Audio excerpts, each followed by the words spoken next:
Welcome to the Queer Confidence Podcast, the podcast to help you become your most confident queer self. I'm your host, he, she, they, Coach Alex Ray, and I haven't always been this confident. In fact, I used to be super insecure. And through this show, I want to share with you what's worked for me, my clients, and my guests so that you can become more confident. Welcome! How you doing, unicorn? Hey, that was a little bit of a different intro. Did I shock you and surprise you? Today we want to talk about rock bottom because this seems very appropriate for Suicide Prevention Month. And if you didn't get a chance yet, go back and listen to my episode 20-something. I don't know. It's very early on about my personal mental health journey and my struggle with suicide. So you can search for that episode. It's titled Suicide and My Mental Health Journey. Very easy to find. Very easy to remember as well. Anyway, rock bottom. I want to give you a different perspective on rock bottom today, based on my own experience and also just kind of looking back at my own life and my journey and, you know, everything that went down for me back in 2017 when I was at my mental health rock bottom. I wasn't really in a rock bottom in many other ways. And I want to just kind of point that out because rock bottom doesn't have to look one way. Rock bottom is personal to you. And so maybe you are at rock bottom with your finances. Maybe you're rock bottom with a relationship. Maybe you're at rock bottom with your career. Maybe you're at rock bottom with your self-esteem. And that's where I was 5 years ago now. We are almost 5 whole years. In a couple weeks it will be there. And that's kind of fucking crazy to me.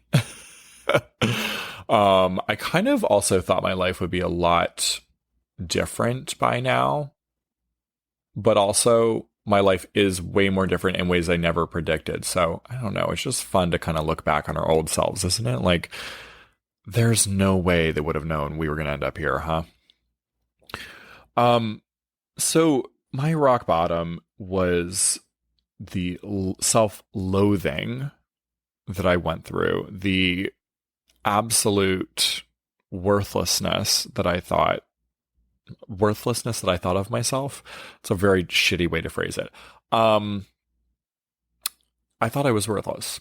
I didn't see any value in myself. I was constantly working hard, like both in my career and then also just, like working hard, putting in lots of effort to make sure that people liked me and valued me and that they saw some kind of purpose for me, because I didn't see a purpose for me. I didn't feel like I had any value on this planet. And so if that's you today, again, I just want to stretch out a hand, give you a big hug, and I don't want to rob you of your rock bottom. And in fact, that's what I really wish that more people would stop doing, is robbing people of their rock bottom. Because I have to say that if I had not gone through that rock bottom, I would have limped along just above it forever. The moment, or not the moment, but the time leading up to my suicide attempt, I could have stayed there a lot longer because I was there for years. It started for me in second grade, wanting to end my life, and suicidal ideation was on my mind just about every day for all of those years. So I don't know what that is, like 15, 16 years probably, that I was contemplating ending my life. I probably could have gone another 15, 30, 50 years like that. Heck, I might have died hating myself, loathing myself right at that rock bottom had I not hit it. And I think what a lot of us do for ourselves often is we know how to manipulate a little bit, right? We know how to kind of play the victim and get sympathy from people. And we know how to kind of enjoy people helping us out, but not really like we're letting them help us, we're just kind of like letting them give us their sort of sympathy, their empathy. But really we're like, I'm not listening to this shit. And there's almost just this kind of this sense of comfort because it's familiar to be low, right? And this sense of power in being the victim, in being just, I don't know, just needing a handout almost. Like, I've been at many points in my life where I felt low, and it was almost kind of like a little bit of a badge of honor. It was a way to connect with people. I've always found that it seems easier to connect with people over the negative versus the positive.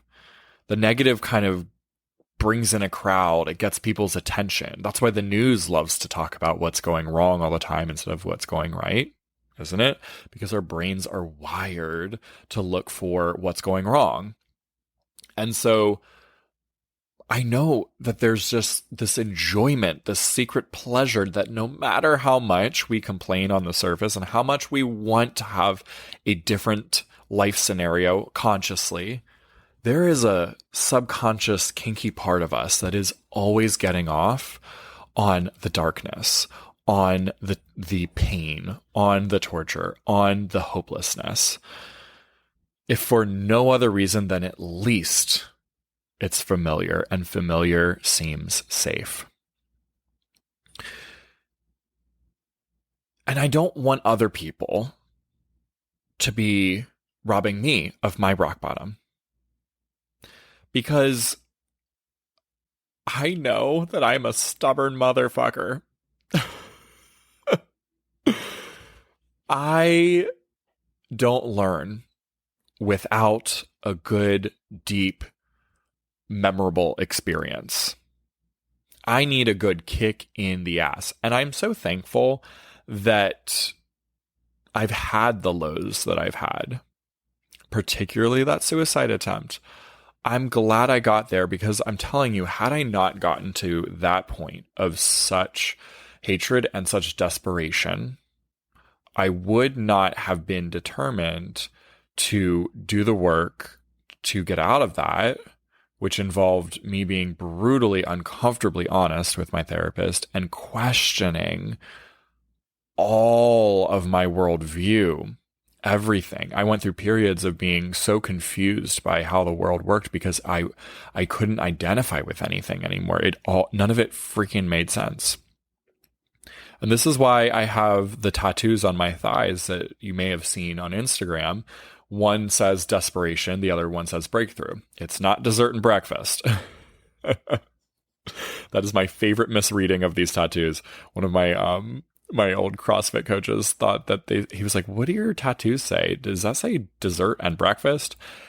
And I died laughing. And from that day on, every time someone asks me, because they're facing me, so when I stand up, they're upside down to everyone else. So when people are trying to read them and they're kind of confused by like, what does that say? I love to tell them, oh, it says dessert and breakfast, just to see what their reaction is. It was like my two favorite meals, which is true. They are my two favorite meals, dessert and breakfast. But anyway, that's a tangent. Desperation and breakthrough. That's the theme of today. I just want to remind us all that no matter how low we feel, no matter how low we get, no matter the rock bottom you reach, that breakthrough is around the corner. And without the rock bottom, you wouldn't have the breakthrough. If every time things go kind of wrong, you rush to get help and someone rushes to help you and just pull you out of it for you, nothing changes. Now, this is different from getting support. Y'all know I'm big on actually being supported, right? And what I used to do, and what I know many of you do, is you are terrified of being supported, so you push it away. And then every now and then you sort of allow people to support you, but in ways that you know you could do yourself. And so there's really no vulnerability here. There's really no risk here for you. And the support is almost more to just sort of get sympathy from people than it is to actually like have assistance getting to a new mental space. I think about it like hiking a mountain. I used to backpack a lot, and I led a lot of backpacking trips in middle school and high school. Well, I led them when I was a high schooler. I was like participating as a middle schooler. Anyway, very fun time and also very not fun time in other ways, but that's a story for another day. When we would hike, there were a few different types of kids I noticed. There were the ones that pushed through the pain no matter what and just said nothing. Or put on a face like I did and acted like everything was great and fine and dandy and was the life of the party and smiling and joyful and lifting everyone else up, meanwhile in pain. Like really doubting, am I going to be able to finish out this hike? My shoulders hurt, my hips hurt, my feet hurt, right? Then there were the kids that were constantly asking for help. I can't do this. Please take my backpack. I can't do this. This is too hard for me. I don't want to do this. Are we there yet? When will we be there?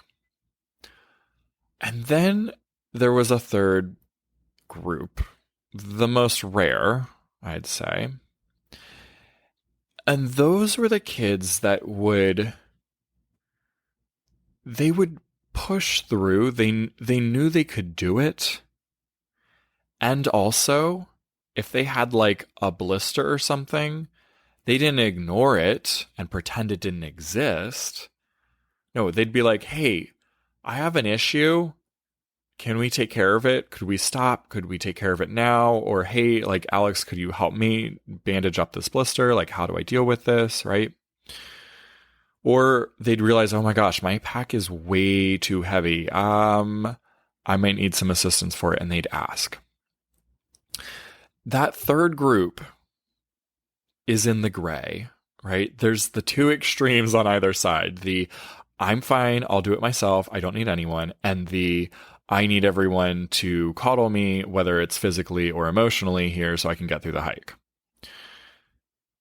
The third middle group, the one that's sort of in the gray, they are neither too independent or too dependent.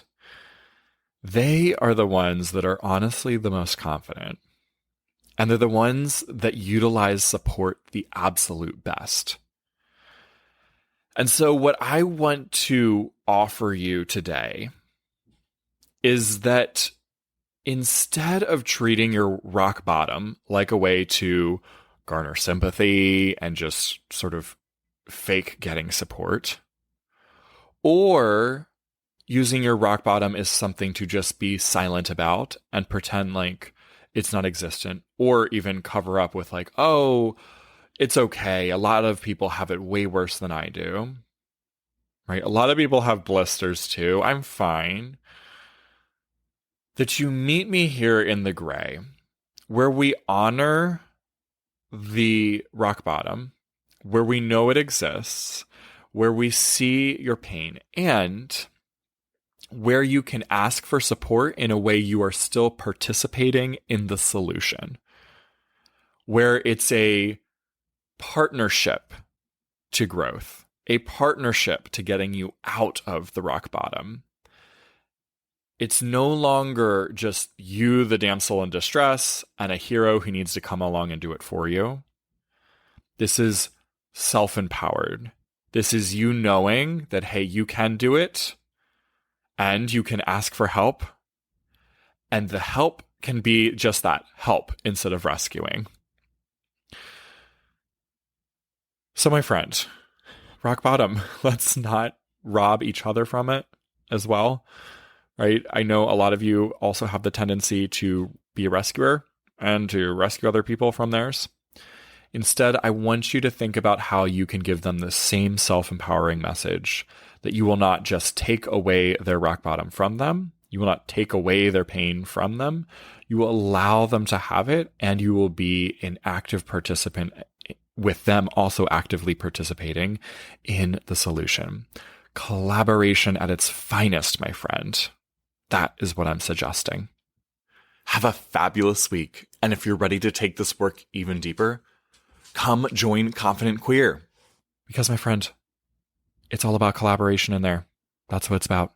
It's about the support that's not rescuing you. It's the support that collaborates to get you out of the rock bottom together. You've got me, and you've got a team of other very helpful, amazing unicorns. And I'll remind you, it's not just for queer people. It's also for you allies. So come on in and let's build your confidence up together. I'll see you inside. If you enjoyed this episode, don't keep it to yourself. Share it with a friend so they too can become more confident. You can also help more people find the show by leaving a 5-star review wherever you listen. And if you want to become a more confident queer with support from yours truly, head to CoachAlexRay.com or use the link down in the show notes. I'm looking forward to working with you.